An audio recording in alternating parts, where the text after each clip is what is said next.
الحمدللہ والصلاة والسلام علی رسول اللہ وعلی آلہ وصحبہ ومن والا. محترم ناظرین کرام، السلام علیکم ورحمۃ اللہ وبرکاتہ. تمرین الصرف کے دروس کا سلسلہ چل رہا ہے اور آج الحمدللہ سبق نمبر 11 کو پڑھا جائے گا. فعل مضارع مجہول. اب آپ نے پڑھا تھا فعل مضارع کس طرح بنتا ہے، اس کے بعد فعل مضارع نفی کس طرح بنتا ہے. آج ہم پڑھیں گے فعل مضارع مجہول. اس سے پہلے آپ نے پڑھا تھا مجہول کے کیا معنی ہیں، اور ہم نے یہ بھی سیکھا تھا کہ ماضی کو مجہول بنانے کا کیا طریقہ ہے. فعل کہ فا کلمے کو اگر ضمہ دے دیا جائے اور عین کلمے کو کسرہ دے دیا جائے تو ماضی مجہول بن جاتا ہے. اگر آپ نے مضارع معروف کو اچھی طرح سیکھ لیا تو آپ کے لیے مضارع مجہول بنانا کوئی بڑی بات نہیں ہے، بہت آسان ہے. فعل مجہول جیسا کہ تم پڑھ چکے ہو وہ فعل ہے جس کی نسبت مفعول کی طرف ہو. آپ کو پہلے اس کی تفصیل سے آگاہ کیا جا چکا ہے کہ مجہول کیوں کہا جاتا ہے، ٹھیک ہے. اور اس کا فاعل معلوم نہ ہو. یفتح مثلا یفتح الباب، یہاں پر الٹا دیا ہے کتاب کے اندر. یفتح الباب، دروازہ کھولا جاتا ہے یا کھولا جائے گا. یفتح نہیں آنا چاہیے، یہاں پر یفتح آنا چاہیے. اگر آپ کے پاس کتاب ہے تو اس کو درست کر لیجئے. یفتح الکتاب، یا کلمے پر جو علامت مضارع ہے اس کو ضمہ دیا جائے گا، یعنی پیش دیا جائے گا، فتحہ نہیں ہوگا. یفتح الباب، دروازہ کھولا جاتا ہے یا کھولا جائے گا.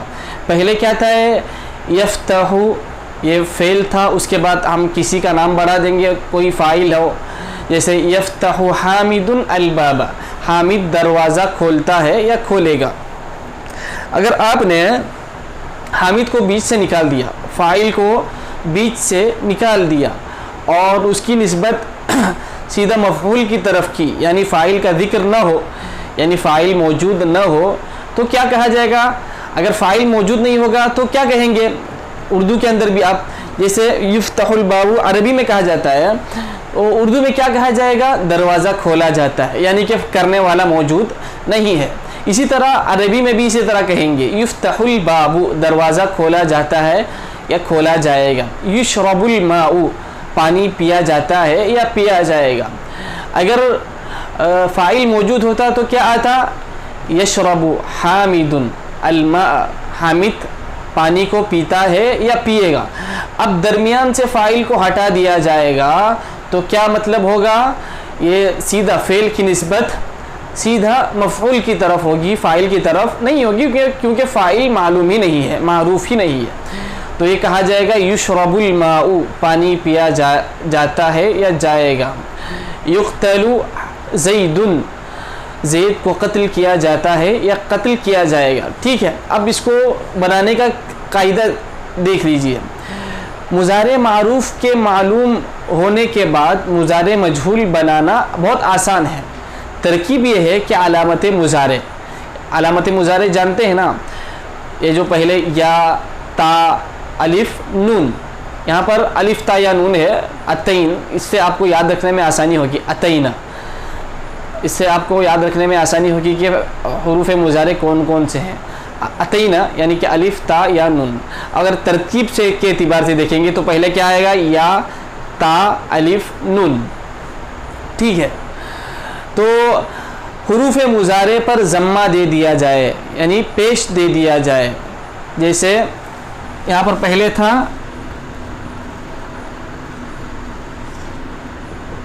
یفعلو، یہ تھا معروف. معروف کے لیے یفعلو استعمال ہوتا ہے. اگر ہم اس کو مجہول بنانا ہے تو کتاب میں دیکھیے کیا طریقہ بتایا جا رہا ہے. علامت مضارع یعنی مضارع کے پہلے حرف کو ضمہ یعنی پیش دے دیا جائے گا.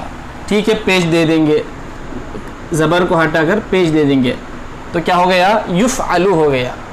ٹھیک ہے. جس کا عین کلمہ پہلے سے مفتوح العین ہے، یعنی کہ جس کا عین کلمہ پہلے سے مفتوح ہے، عین کلمے پر پہلے سے زبر آیا ہے، تو کچھ کرنے کی ضرورت نہیں ہے. اپنی اسی حالت پر وہ عین کلمہ باقی رہے گا. صرف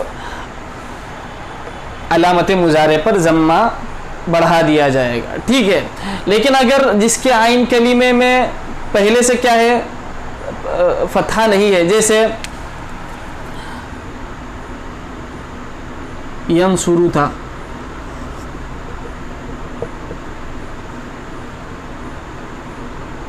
ٹھیک ہے، یہاں پر پہلے سے عین کلمے پر کیا ہے ضمہ ہے، یعنی کہ پیش ہے، یہاں پر فتحہ نہیں ہے. اسی طرح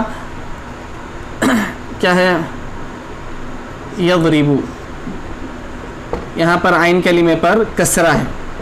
اب جہاں پر فتحہ نہیں ہے عین کلمہ، اس کو کیا کر دیا جائے گا، اس کو کسرہ دے دیا جائے گا. اگر ینصرو ہے، معروف ہے، معروف اس کا فعل مضارع معروف ینصرو آتا ہے نا، تو مجہول بنانے کا کیا طریقہ ہوگا، یا کلمہ یعنی کہ حرف مضارع کو پیش دے دیں گے، اور جو عین کلمہ ہے اس کو بھی پیش سے زبر میں تبدیل کر دیں گے، ٹھیک ہے. اسی طرح یضربو کے اندر بھی یہ جو یضربو عین کلمہ مکسور ہے اس کو نکال دیں گے اور فتحہ بڑھا دیں گے، اور یا کلمے پر ضمہ، ٹھیک ہے، یا جو حرف مضارع ہے اس پر ضمہ. تو کیا بن جائے گا یفعل ینصر یضرب. تو فعل مضارع کو مجہول بنانے کے لیے طریقہ یہ ہے کہ حرف مضارع پر کیا کریں گے، حروف مضارع پر ضمہ بڑھا دیں گے، اور عین کلمہ یعنی کہ آخر سے سیکنڈ لاسٹ حرف، آخر سے پہلے، آخری کلمے سے پہلے جو عین کلمہ ہے اس کو عین کلمہ کہا جاتا ہے صرف کی اصطلاح میں، اس کو کیا اس پر فتحہ بڑھا دیں گے، ٹھیک ہے.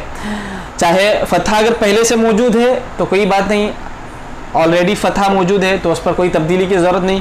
اگر عین کلمے پر فتحہ نہیں ہے، مثلا ضمہ ہے یا کسرہ ہے، اس کسرے کو یا اس ضمے کو مٹا کر کیا بڑھائیں گے، ہم فتحہ بڑھائیں گے. کیا بن جائے گا، ینصرو سے ینصرو بن جائے گا، یضربو سے یضربو بن جائے گا.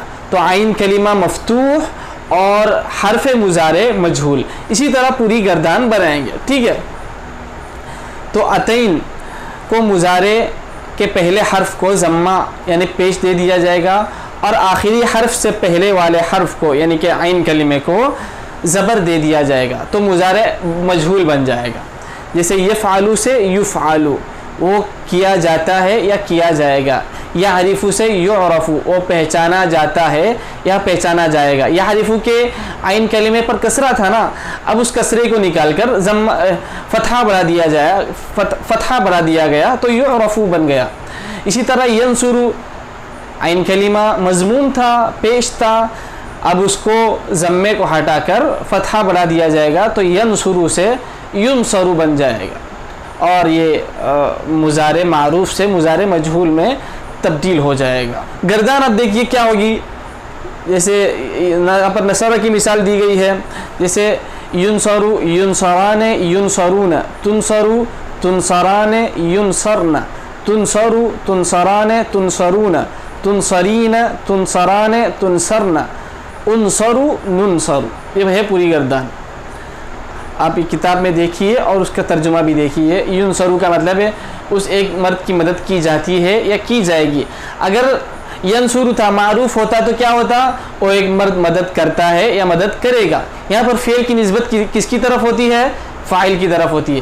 لیکن اگر مجہول بنایا جائے گا تو فاعل کی طرف نسبت نہیں ہوگی، سیدھا مفعول کی طرف ہوگی.